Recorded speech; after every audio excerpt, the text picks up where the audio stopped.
Question number 13 देखेंगे और बहुत बढ़िया क्वेश्चन है, इस बार आ सकता है आपके एग्जाम में। इंपॉर्टेंट क्वेश्चन है, ध्यान से समझेंगे। क्या लिखा है? As observe from the top of a 75 metre high lighthouse. मतलब लाइट हाउस है कितनी? 75 मीटर। ये रहा, ठीक है। कितना ये? 75 मीटर, ठीक है। Lighthouse from the sea level, यहां पे कहीं पे ये सी लेवल है, ठीक है। ये समुद्र बना दिया है।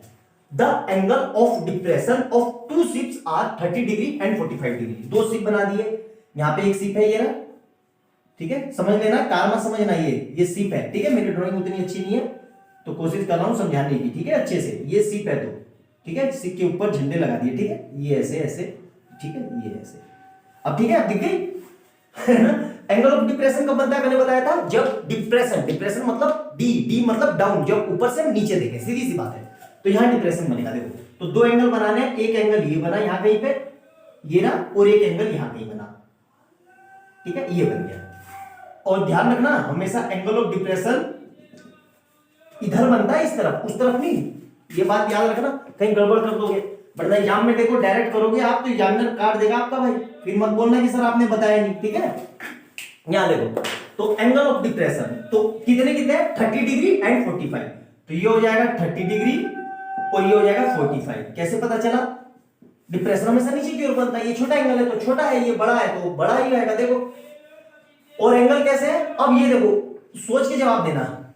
ये सिर्फ इधर जा रहा है, ये सिर्फ इधर जा रहा है। अगर ये सिर्फ इधर जाता, ध्यान से समझना जो मैं बता रहा हूं, अगर हम बिल्डिंग की ओर जाएंगे तो एंगल बढ़ेगा, और बिल्डिंग से दूर जाएंगे या सिर्फ से हम इधर जाएंगे तो एंगल घटेगा। तो एंगल बढ़ना चाहिए, तो ये होगा मेरा 30 डिग्री और ये होगा 45 डिग्री। ध्यान रखना इस बात का, ठीक है, गलती मत करना। आई बात समझ में अच्छे से? ऐसे भी देख लो, ये जेड बन रहा है इसके लिए और ये जेड बन रहा है इसके लिए। देखो, ये देखो, ये बड़े वाले के लिए ये जेड दिख गया। तो हमें क्या निकालना है? ये डिस्टेंस निकालनी है। नाम लिख देते हैं, ए बी, और यहां कहीं पे ये सी, यार मार्कर से बड़ा सा लिख देता हूं, ठीक है। ये मिटा के यहां कहीं पे ये सी और यहां कहीं पे ये डी। ये डिस्टेंस हमें सी और डी के बीच में डिस्टेंस निकालना है, ठीक है।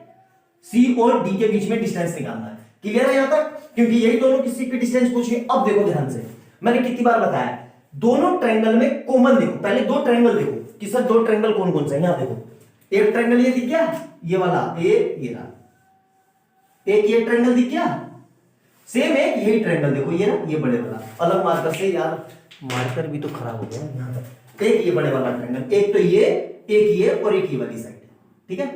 यहां देखो, दोनों ट्रायंगल में सर कॉमन देखो, कॉमन क्या है सर? A B. तो दोनों से ए बी निकाल लेते हैं, उसको बराबर रख देंगे, आंसर आ जाएगा, ठीक है। अब ये डिस्टेंस निकालनी है, ठीक है।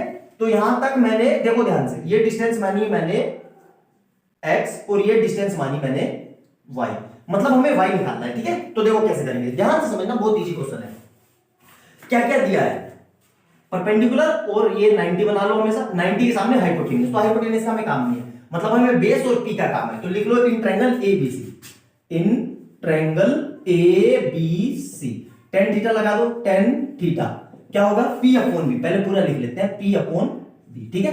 tan कितना है? tan इसके लिए देखो 45, tan कितना है? 45, ठीक है। P कितना है सर? 75, ठीक है। और B कितना है? B है हमारा x, मतलब BC को x मान लिया। tan 45 कितना होता है? 1, तो 1 into x is equal to 75 metre. तो हमारा x कितना आ गया? x आ गया हमारा 75 मीटर, ठीक है। और याद रखना, मैंने पहले वीडियो में बताया था कि जब भी एंगल 45 होगा तो बेस और परपेंडिकुलर बराबर होंगे। क्यों बराबर होंगे? देखो, ये ट्रायंगल का सम कितना होता है? 190 को 180, ये 90 निकल गया, ये 45, तो ये भी 45 होगा ऑटोमेटिकली। और हमें पता है इक्वल साइड सबसे इक्वल एंगल, तो इसके सामने ये सेम है तो इसके सामने ये दोनों बराबर हो जाएंगे। मतलब x पता चल गया कि x कितना है मेरा? 75 मीटर, ठीक है। कोई दिक्कत यहां तक? यहां तक सिंपल सा है, समझ में आ गया? x आ गया। अब बड़ा ट्रायंगल ले लो, यहां पे इन ट्रायंगल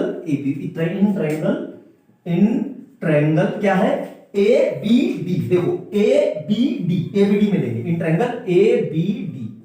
tan कितना? tan थीटा नहीं लिख रहा हूं मैं, डायरेक्ट tan 30, ठीक है। P कितना होगा? P 75 भी होगा, ठीक है। और ये कितना होगा? देखो, अब ये 75 प्लस y होगा, ध्यान रखना, ठीक है। तो ये कितना हो जाएगा? 75 प्लस y।